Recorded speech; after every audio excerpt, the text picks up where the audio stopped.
Hello everyone and welcome to Ryan Stover Art. This is a channel for live streams, deep musings, and sharing the process and the practice of creating art.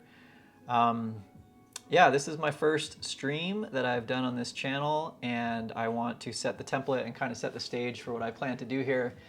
So it has been my experience that getting back into art was as much a self-work exercise as anything else I've ever done. I feel like creativity is so tied to our spirit and our ability to express ourselves and to show up authentically and to speak our truth, all of those kinds of touchy-feely, buzzwordy sentiments.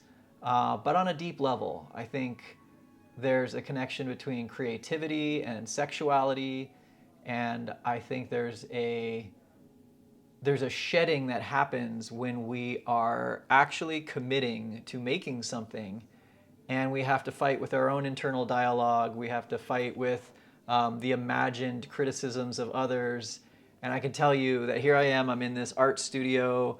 I sell pieces, and I've been doing murals, and I do all of this stuff. And it's like, okay, I've got this art career, and everything that I've put into the public spotlight has been really beautiful. And it's all of these shares of the things I'm really proud of. Yet, every time I come into this space to make art, it is me against me in a pretty real way. It is the intention, the vision, the desire to express and to make that expression worthy of people's attention, worthy of my own ideas of my my worth and my value. And what I'm going to do here on this channel is I'm going to do that live. I'm going to share the practice and the mindset and the musings on, I would say I'm kind of a novice artist. I have been drawing my whole life. I'm a pretty good cartoonist, highly confident with my cartooning skills, but when it comes to painting things that look realistic or like what I'm about to do, like I'm gonna sit down and I wanna draw and paint a wolf today. And so in order for me to do that, it's this threshold of the intention and the vision meeting with the reality of where my skills are at and the learning and the adapting. But I think that that is exactly what life is all about. And I dislike the idea that there are artists, capital A artists, that are worth the time and attention, and there's everybody else. Because I think everybody has something to share, and at the end of the day, it's less about other people's receiving it and responding to it, and more about our own willingness to show up and make it, and the practice and the experience of making it. And I'm also a high school art teacher, and I have said to my students a couple times that in my experience, you don't have to be good to be great. You can be a great artist and only be, mastery of a very small swath of skills. But what makes an artist, I believe, is that willingness to put yourself out there, to be the person that you are today, as messy as that might be, and to stick with it. And even this experimental live stream, like I'm looking at myself in the camera, and like I didn't take a shower this morning. I'm kind of smelly. Like, everything in here isn't quite right. And there's this tendency that I've had where, I don't have the right supplies, or, oh, inspiration isn't striking right now, or there's always a better time. I need a bigger space, or a million different excuses could pop in. And so what I hope to do here also is just like put myself on the line of fire and commit to doing these. And that repetition, I think, is where skills grow. It's where things unlock. It's where breakthroughs happen. So you can just follow along, because there's a lot of philosophy here that is outside of art. It's really about life. It's really about being here as a spirit, interacting with all of these other mirrors and reflections, and finding our voice, finding our truth, and living as a manifestation of that. I think it might be a Nietzsche concept, but this idea of a wheel that's rolling out of its own center. that's what I aspire to be in my life, and my art is just this actual practice of it.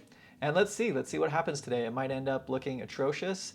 It might be ferocious. Let's see what happens. So I'm going to turn off this, and I'm going to jump over to my desk, and I've got this fancy little setup here where, yeah, I can switch between my overhead camera and this camera so I can talk to you here.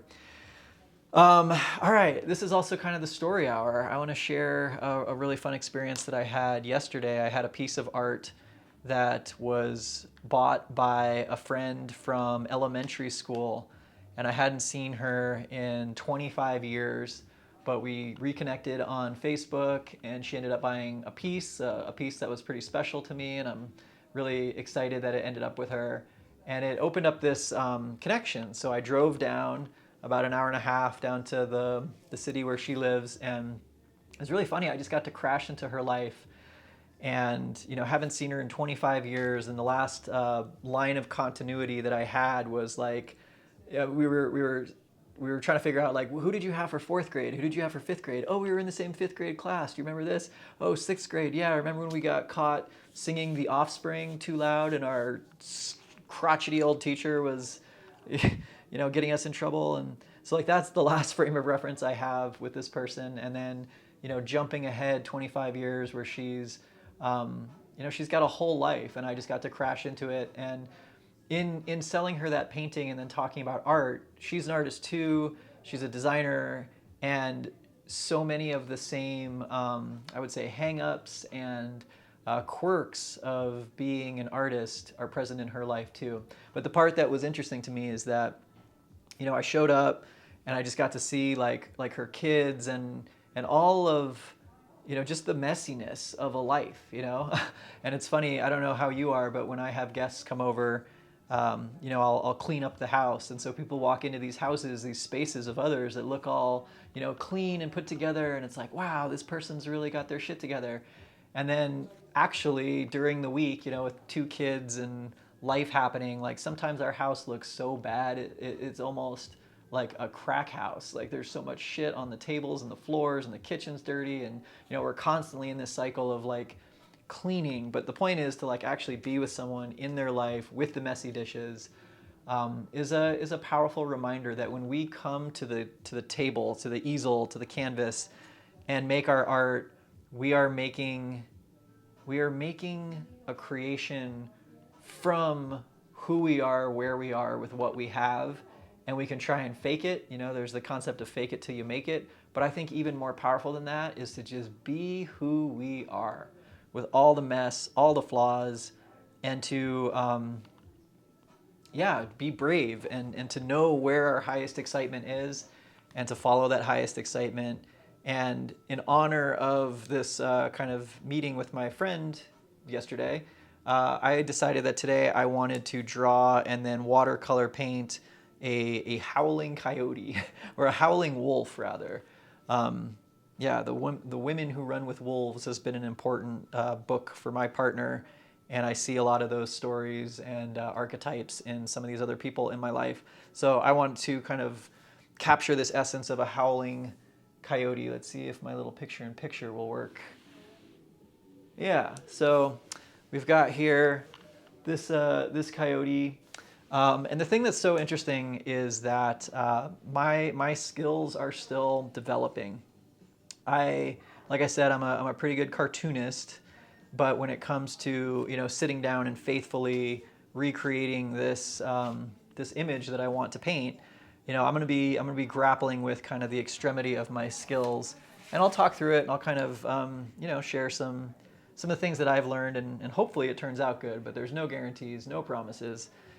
And yeah, I'll just kind of think and talk aloud as I do this little exercise. So here is my coyote, or wolf. I need to get better about that. And I created this with Midjourney. It's an AI generated image, and I found that as an artist looking for things to draw, this is just an awesome tool, because it's got its limitations, and it's definitely like, if you are a coyote connoisseur, a wolf connoisseur, and you look at these closely, like there might be things that are anatomically incorrect, there might be oddness, weirdness, but the thing that I like about this is that, put it this way, the copyright infringement has already happened. These are an amalgam of all of the coyotes that have been, why do I keep saying coyote? Let's just call it a coyote. It clearly wants to be coyote. It looks like a coyote.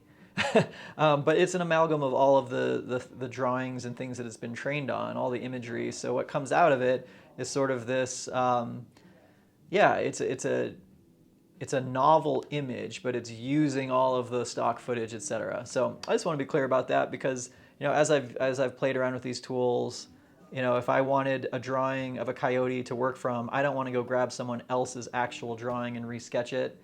You know, this might have some of that data in it, but it's processed through enough layers that this to me feels like a unique image that I can just draw from. Anyway, a little side note. Okay, so first step of this is going to be to draw this, this noble creature, and then I'm going to paint it. And we'll talk about the watercolor and that process here in a second. All right, so again, a lot of this is like working without a net, and I do a lot of drawing in a studio, doing like figurative drawings where, you know, there's other artists there and everyone's walking around and looking at each other's work, and so it becomes, yeah, you just over time you're able to stand in what you're capable of and not hide from it. You know, as a younger person, I think I had a lot more attachment to what I was able to create or not create. And, you know, I wanted everything to be perfect. I think, you know, I probably wanted the attention of my dad and other people. And so it's like anything less than great was not acceptable to my young self. But now, you know, if that's what is my actual agenda, you know, just making something that's always impressive, as soon as it's not impressive, I stop. And I can only go as far as my skills will take me. And so, you know, what am I going to do? Am I going to hide from it and say, oh, there's another time, or oh, I need to learn more later? You know, now is just not the perfect environment. Or do I just kind of see what happens, see what comes out? Because the other thing I've noticed is, like, regardless of what this actually ends up looking like, it's just going to be something. It's going to be something. It's going to be my something, and I can learn from it. I can throw it out. I can hide it. I can display it. You know, all of those things kind of come later. But right now is just kind of that grappling with intention versus reality, you know, and I can already see like how my proportions are just kind of wonky. I'm thinking like, who's going to see this? Is, you know, potential clients that I want to sell to, you know, they're going to see, wow, what a real hack this guy actually is. And, you know, that's just kind of what happens. The thing that I have come to appreciate, though, is that art is a process. And so, like, this first sketch here, I don't even know if you can see it, I'm realizing. Might zoom in. Like, it's really pretty crude. I think maybe what I am going to do is stand up here and get a little bit of a better perspective on everything.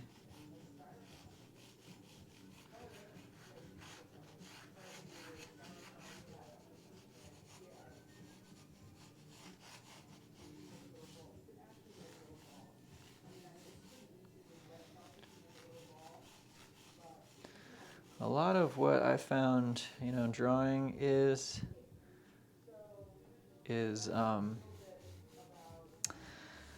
you know, you kind of look and you make your best attempt, and then you keep it light and you keep it moving, and then you make your next best attempt based on kind of like an evaluation. And as I'm looking here and seeing, you know, my lines are light enough that I can really easily kind of adjust some of these things that I've already done.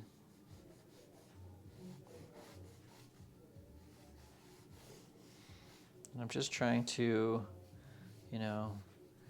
moment by moment, get this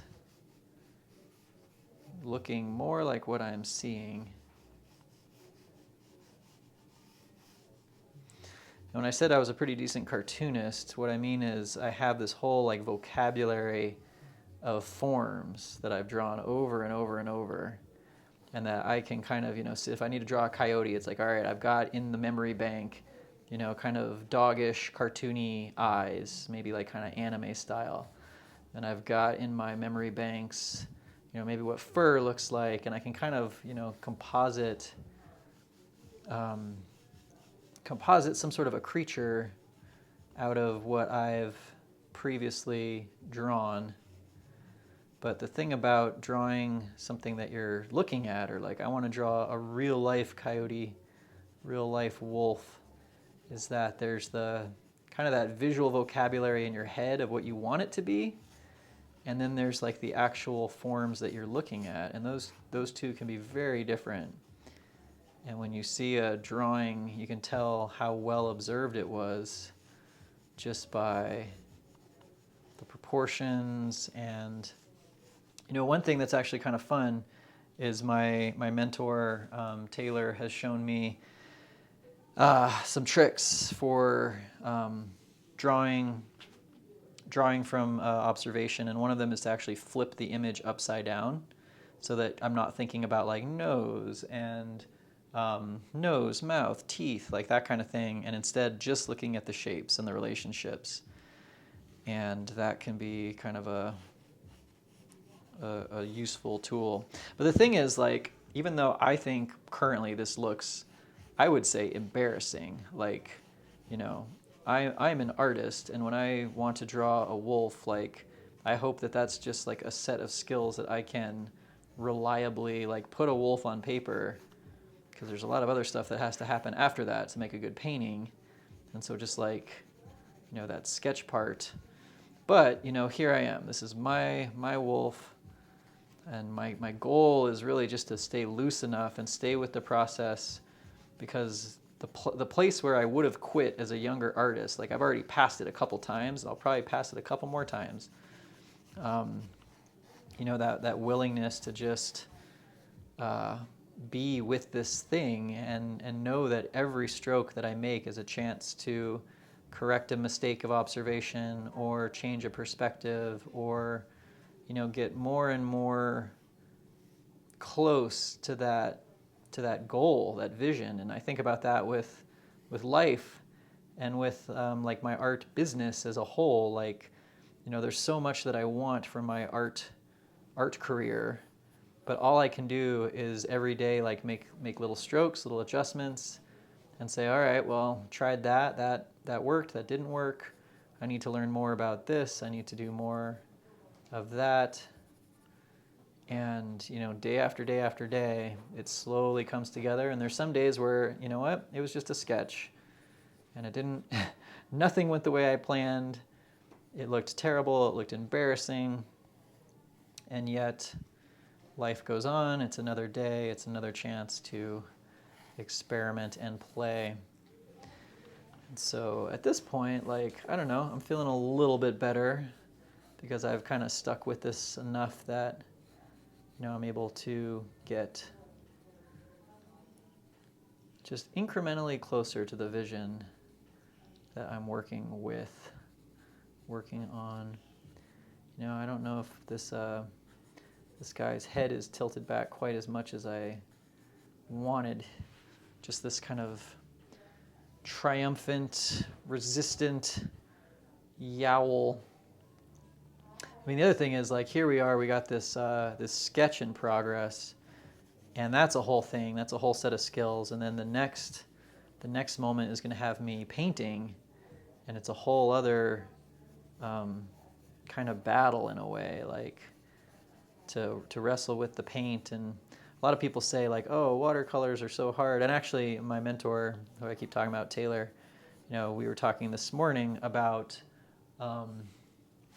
the differences between acrylic and watercolor, and he made this cool analogy with baking, that in a way watercolor is kind of like something that you bake, where you get all the ingredients, you set it all up, you measure everything and you plan, and then you put it in the oven and you wait an hour, and then depending on how well you've put it together, it's going to come out and be delicious or flat and unedible. Whereas like an acrylic painting, because it's always workable, it's always, you can add a pinch of salt here, a dash of this, a dash of that. It's more like something that you prepare with an active process. And so, I have a coyote that I painted previously on the wall over there that I'll show you, but it's an acrylic painting, and the cool thing about that is like I got to work on that over, quite a few hours and just like shift it, move it, manipulate it until it was just what I wanted it to be. And today we're going to do the watercolor, which is more like, we're going to set it up, we're going to think about what we're going to do, we're going to plan it out, and then we're just going to go. And I'm already thinking, with this guy, like I don't really want to create a watercolor that is like a photorealistic. I want something that's more just kind of expressive. And so I think actually this is probably enough detail for me to just move on to my next step. Yeah, so there we go. Might not be the best wolf, but it's my wolf, and we're going to honor it, we're going to feed it, and we're going to paint it. Give him some of these little teeth here. It's got this, and I could get so lost in the sauce here. There's so many little details, and I want to save some of that for the actual watercolor. I don't want to do too much here. All right, so there we go, step one. Next step, I've got over here my palette, and I am going to mix up some colors. I gotta go get my monster baggie. Let's see.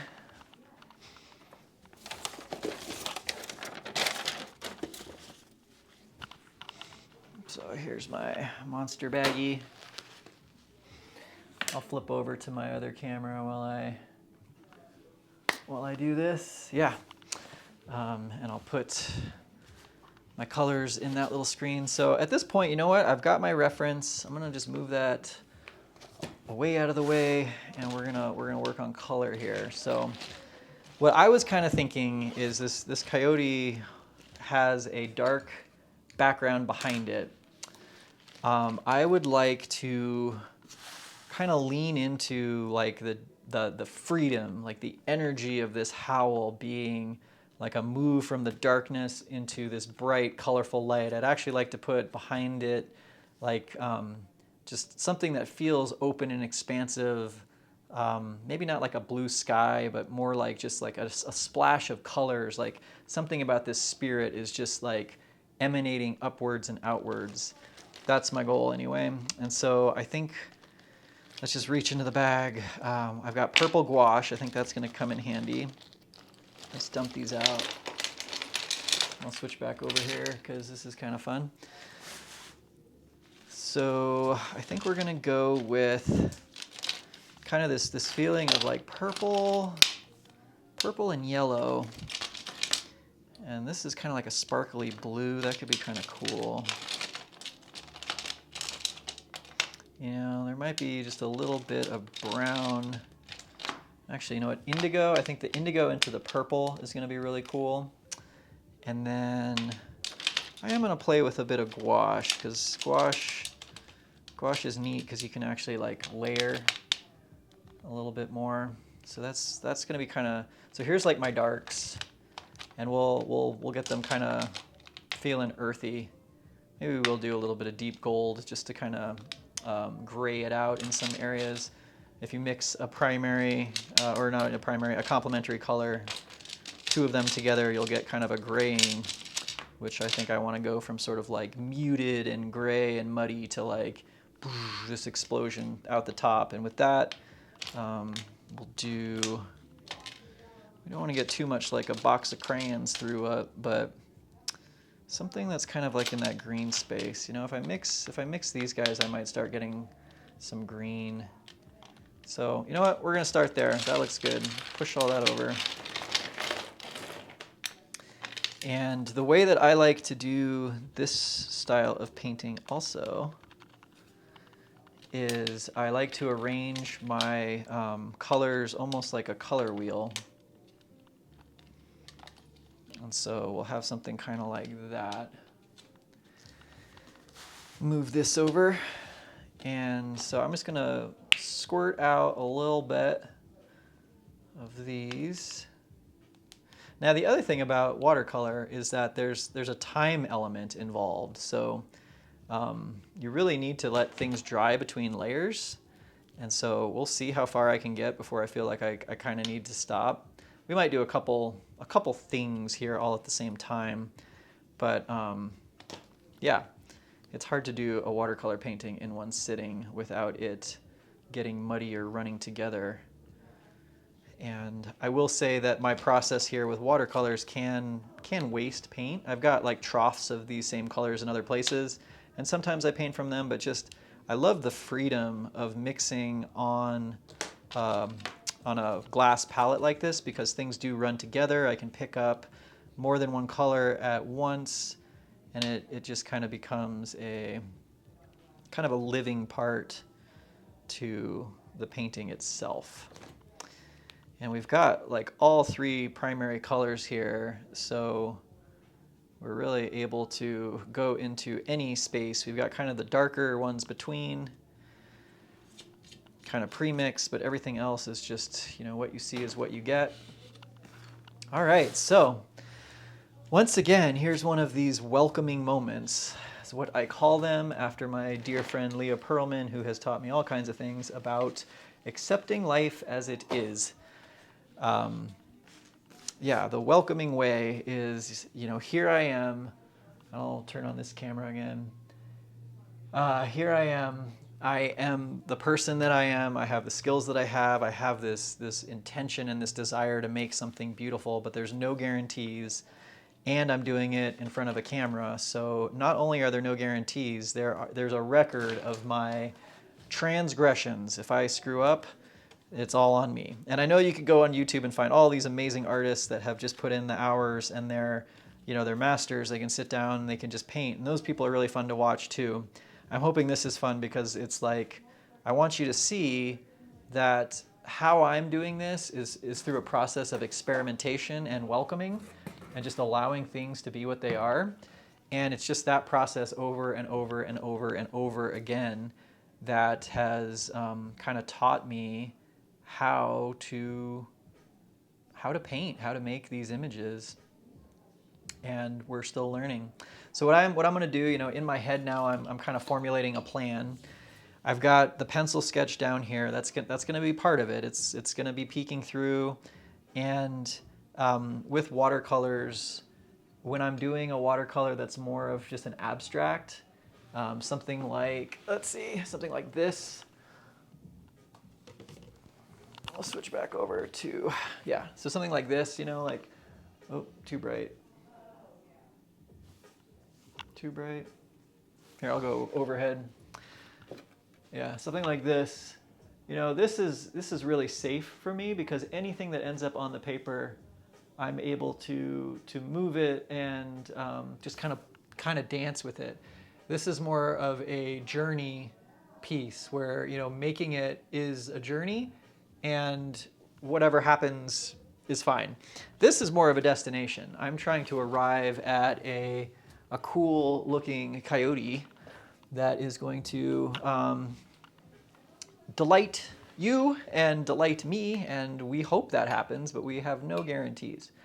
And so actually what I'm going to do to start is I'm just going to get some water on this page, because the background, like I said, I really want it to just sort of feel like light and vibrant and uplifting and loose and open. And I'm going to just kind of start by putting in some of these like brights. And with watercolor, everything is kind of layered. So I can paint this, let it just sort of be and hang out. And I'm already thinking like, oh man, if I was really doing this and wanting it to turn out a certain way, you know, I really would have some drying time between layers. But you know what? We might not get that.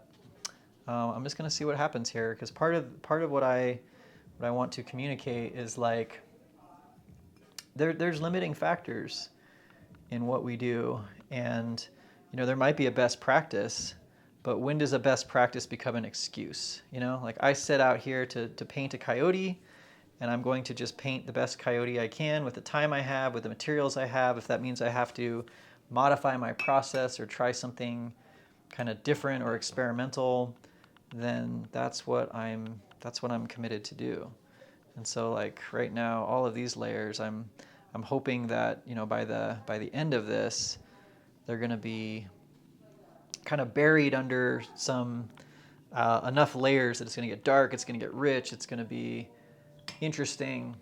So that's kind of this little background area, and now I'm going to dive into my coyote. And in general, I try to stick with highlights and things like that first. And the colors that I have available to me, I have this yellow, I got this kind of gold, but I'm going to start with kind of the lightest. I actually sort of like this being not just like out of the tube yellow, which is kind of boring. We're going to go with this kind of like orangish color. And I'm just going to kind of look at my reference, and any place that I see kind of a shadow, I'm just going to hit. And I'm going to be real loose because, you know, I do have some gouache magic here. I am able to kind of do some different layers, but this is going to be kind of a first little pass. We'll just see what happens. I'm already starting to just question my process here, but you know what? What can you do? What can you do but move forward? I have someone on one of my YouTube channels that says like on every video they just comment, always forward, never backwards. And yeah, I mean, you can't go backwards. Like you can look backwards and kind of learn, and that's fun. But ultimately, you know, here we are doing right now, doing today, and you get what you get and you don't get upset. So we're gonna kind of just get this sort of ready to receive some darker layers. This, I'm already liking how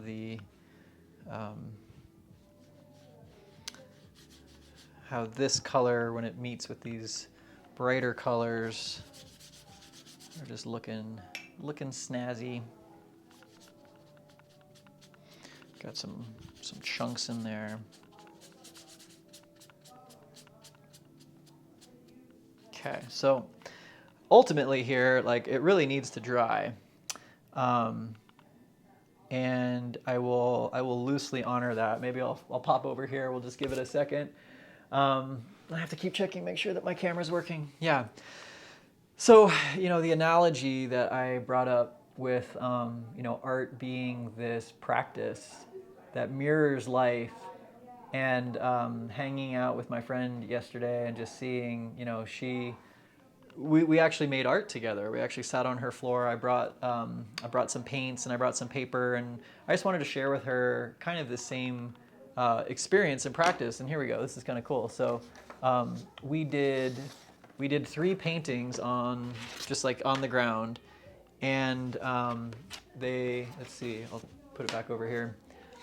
And this is what they kind of turned out looking like. We did 2 small ones and a big one. I let her keep the big one because that one we both agreed was the most beautiful, and it was just big and it had a lot of richness and saturation. This is one. I think this is the first one that we started. And the thing that to me is so powerful about this, like you can make all the judgment you want about whether it is a beautiful painting. I mean, it probably looks like it came out of a kindergarten classroom, and like that is the point. When was the last time you let yourself just paint like a kindergartner? When was the last time you let yourself draw or sing or dance like you were 5 years old and didn't give 2 shits about what anyone thought? And so this method of painting with the watercolor, where you know, we just pass the brush back and forth, and we, made a mark and left it on the page, and the next person made a mark, and things are running together and bleeding, and there's this whole liveliness that happens with watercolor that I just love, that you just, you can't really get any other way. It's elemental, and it's dry now, but in the moment, all of these things are shiny and jiggly and can be manipulated and beautified or ruined, and there's this kind of edge of that live liquid moment.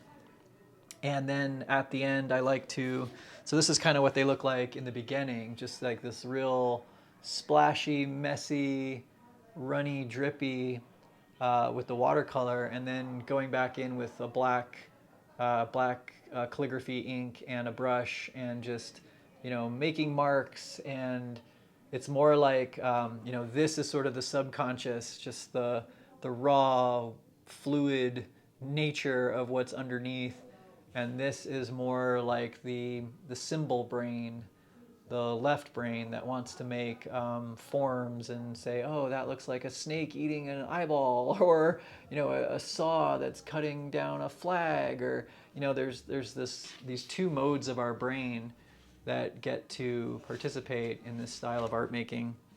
And what I want to bring up is, I just crashed down in the middle of her Wednesday afternoon, and she had all kinds of things going on with her children and her partner and her ex, and we wanted to just have all of this spaciousness and make this beautiful art together. But life was what it was, and we were trying to kind of create this art in the eye of the storm, as it were. And that is so real. And the art that we made, I don't think either of us think it's the most amazing thing that we've ever done. It's not. But the practice of just being vulnerable with someone, being vulnerable with yourself, sitting down and just making a mess, that to me is this almost spiritual level of presence. And it's a little different, in a way, you can see, like, I am trying to control this image. I want it to be something specific, whereas with this one, I was just like letting it go, letting it flow. But if I really look at what I have here, this to me feels timid, it feels tight, it feels controlled. There's like this whole intention and this plan, and we're going to see really quickly, if the plan plays out. Whereas like painting a coyote with this reckless abandon of just letting paint splash and curl and swirl, like this is what I'm trying to figure out in my art making is, how do I bring this level of abandon and boldness and these colors, the saturation, how do I bring that into something that does have an intention behind it? And so as I look at this, it's still kind of drying, but what I think I might actually do with this next layer is like, be brave. This is like this light wash, and it's all very safe, and even the sketch, was very safe. With these colors, there was sort of this reckless abandon, and I think that's what I want to bring to this next round. And I even think that these colors are quite beautiful. But you know what? I've committed to these, and we're just going to stick with it. So this is still a little wet. That's gonna affect how things run and dry. Some of the things that happened with this one, where it was kind of dry, and we have these like real sharp edges. On this one, we might not get, just because of the choices we've already made.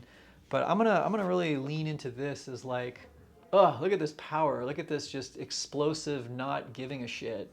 That's what I want to embody, especially in a symbol of a the freedom of a wolf howling. And so here's what we're going to do is we're going to go for it, and I'm going to elevate this slightly.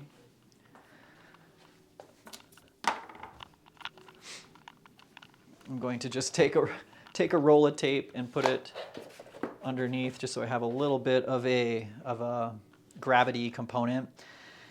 And I have a board that I normally put underneath it, but we're just using what we have.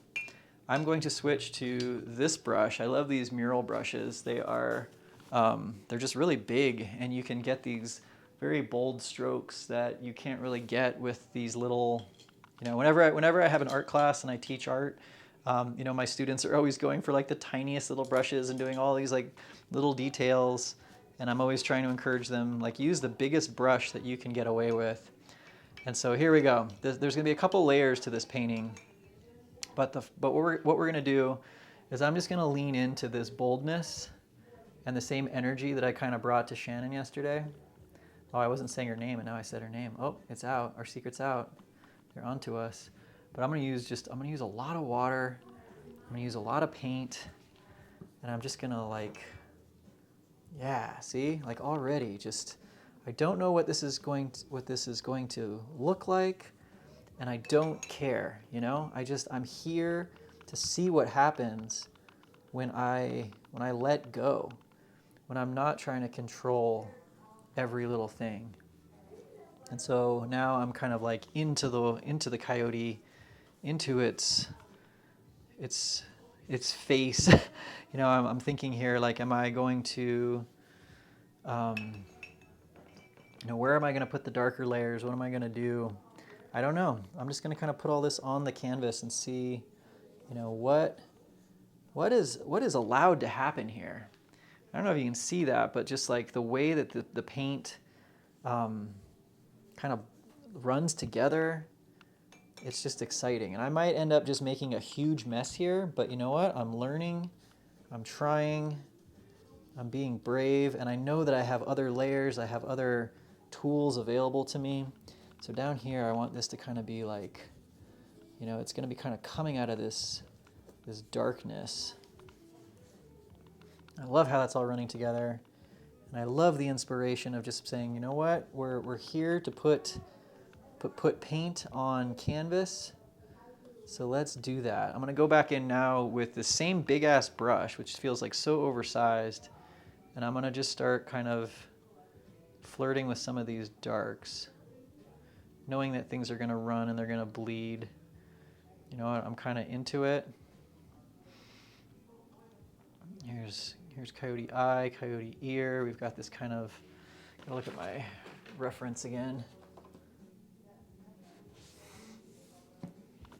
Oh yeah, at the bottom here, this chin is quite dark. And things are gonna start getting muddy. That's okay. We trained for this.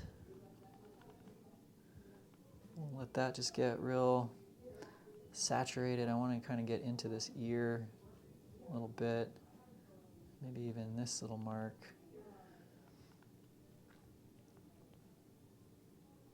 And so my ace in the hole with these paintings is that I am going to come back in with that black ink, because what I find is that allows me to, just really throw down and be messy, and then with the black I can kind of pull things back. I can sharpen, I can find the edges, and it almost becomes kind of a combination of the, like the cartoony style that I talked about, that allows me to just take the background layers and let them really be background. And this area in here, I feel like it just needs more kind of darkness. Like, what is this guy? What has he been through? What is he breaking free from? We're just kind of putting him in this environment. And I love it. That's just like, that's so juicy. And it's cool on the camera, in person, it's got this kind of wetness and the sheen. I don't know if it really translates so much in the camera. I'll maybe zoom in a little bit. All of these little areas just become so wet and alive. Any little place that I, tap or touch is subject to change. Like little ideas or decisions can have huge impact at this stage, because everything is just wet and messy and open and raw. And so I think what I'm actually going to do here is I'm going to let this dry.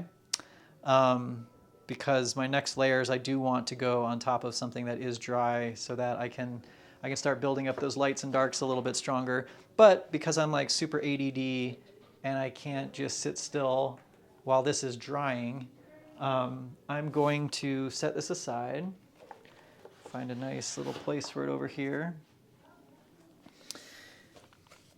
And I'm going to grab another artist block, and we're just going to keep painting. And that's why I love art, is that I never have to stop. So here's another, I opened this the other day and I just found in here another kind of drawing in progress. I just did this background layer, this background wash.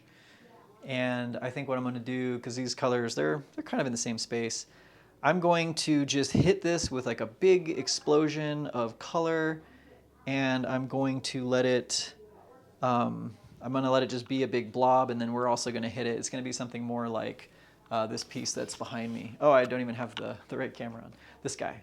Yeah, so, you know, this was just this kind of light wash that I did a while ago, and I can tell that I had the canvas up, so it was dripping down. And you know, these are going to be different colors, but we're just gonna go for it. I mean, that's the thing. Anything that you've done in the past can be remixed and recycled, and it gets to be pretty exciting. So I liked how these colors were getting really bold, and I don't really have a plan here, but I know I just want something that's bright and explosive almost, you know, like these things end up kind of looking like flowers, and that's super cool. And I don't mind that this is getting kind of like this strange muddiness to it. It just is what it is. And I like this yellow back here. Let's see if we can kind of clean the brush enough to get some yellow, or maybe we'll use this brush. But my whole point here, like I said in the beginning, like you don't have to be good to be great. Like I am not the best watercolorist, but you know what I'm pretty damn good at is just showing up and trying. And I've lived long enough at this point, and I've done enough, you know, messing up and failing that I'm pretty comfortable with failing now. And so I'm willing to show up here and risk everything to put some marks on the canvas, and when it's done, it just becomes this record of that bravery. And here I haven't even got into my, what was this? This was the indigo, and this, you know, these are really kind of reading as flowers to me. So I'm just gonna lean into that.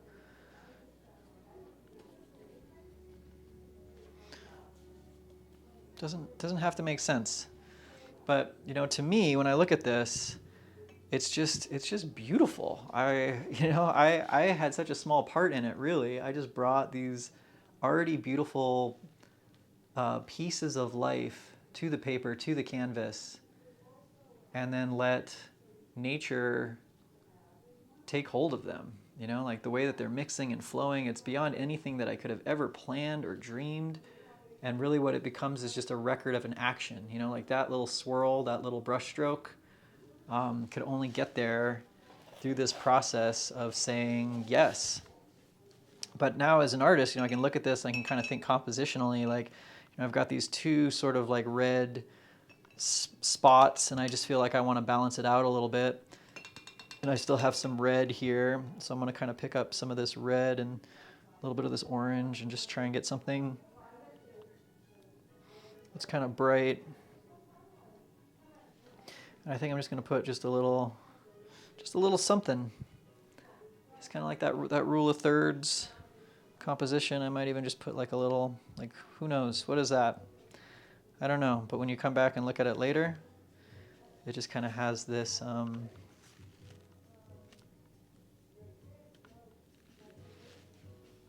this effect. Booyah. So my coyote, I think, is going to be a two-session painting. I'm really digging how this is shaping up and drying. You know, this was just kind of a block pad, so it's not the best paper. There's a little bit of warping to it, but I'm already starting to see, like, I can see that coyote in there. I can see this darkness. I can see where my highlights are going to go. So as a first pass, this feels really satisfying. I'm gonna let this dry, and I'm going to let this first recording just be what it is. I gotta go pick up my daughter, and I will jump back in soon with these dried, and we'll do the next steps with them. So yeah, I'm gonna come back over here to my art desk. We'll go to this camera. And so here we are, full circle. Haven't finished the paintings yet, but we got a good start on them. And I hope that if you tuned in since the beginning and kind of saw, every moment of this was an act of faith. It was an act of belief in myself. And I think we'll see how these pieces turn out. And if you're interested in being a collector of one of my beautiful masterpieces that are adorning the studio here, you can check out ryanstoverart.com. You can also find me on Instagram at thinair. I'll put the link in the description. But message me. That's the best way to get in touch, is just to say, hey, I like your art, and I'd love to start a conversation with you, find out more about who you are, what your interests are. One of my favorite things is matchmaking originals to collectors. So I've been doing that now for the last year, and it is so exciting to, yeah, like with my friend, like making that connection and hand delivering the art and getting to be part of her world and just up. So one of my friends has this phrase, it's like up sample the amplitude, or like, yeah, just up level our creative resonance together. I think when you buy art from another artist, or you talk art, or you make art, or you share art, any kind of art, singing is art, dancing, go do karaoke, go for a run, any kind of creative physical activity is that expression, is that showing up. And I want to be a voice in the world that is sharing my reflection of that to empower yours. So I'm gonna leave it there. Thanks for tuning in. Until next time, cheers.